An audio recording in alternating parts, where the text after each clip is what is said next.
আসসালামু আলাইকুম সবাইকে। অনেকদিন ধরে আপনাদের সাথে রান্নাবান্নার কোনো ভিডিও শেয়ার করি না। তো আজকে একটা ছোট্ট রান্নার ভিডিও নিয়ে আসলাম। আপনারা দেখতেই পাচ্ছেন আমার হাতে কিছু চৈকে শাক আছে। অনেকে হয়তো এই চৈকে শাকটাকে চৈকে নামে চেনে না। এটা মূলত টক পাতা বললেই সবাই চেনে। তো এই শাকটা আমি রান্না করব। এখানে কিছু ট্যাংরা মাছ আছে। এই ট্যাংরা মাছ দিয়ে আলু দিয়ে ঝোল ঝোল রান্না করব। তো এইভাবে খেতেই আমার বর বেশি পছন্দ করে। তো এই শাকটা আসলে কে কীভাবে রান্না করে আমি জানি না। আমি আমার মতো করে রান্না করার চেষ্টা করি। তো ভিডিওটা একটু বড় হইতে পারে, কেউ আসলে বিরক্ত হবেন না।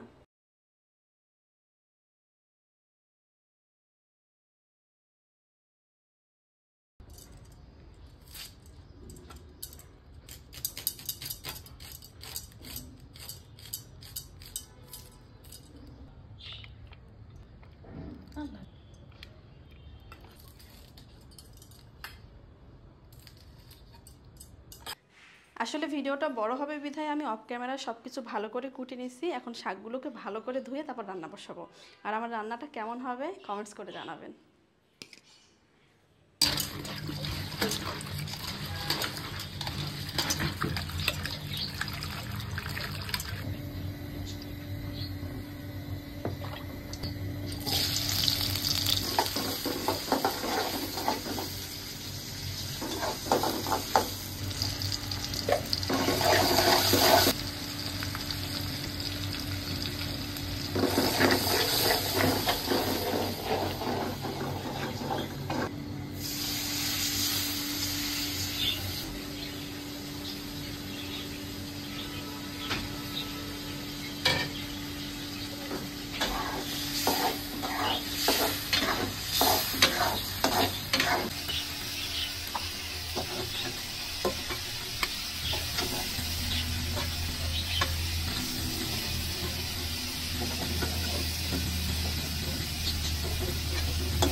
এই যে আমার টকপাতা দিয়ে মাছের ঝোলের তরকারি রান্না করা শেষ। তো কার কাছে কেমন হয়েছে জানি না, তবে আমি সবসময় ঠিক এভাবেই রান্না করে খাই।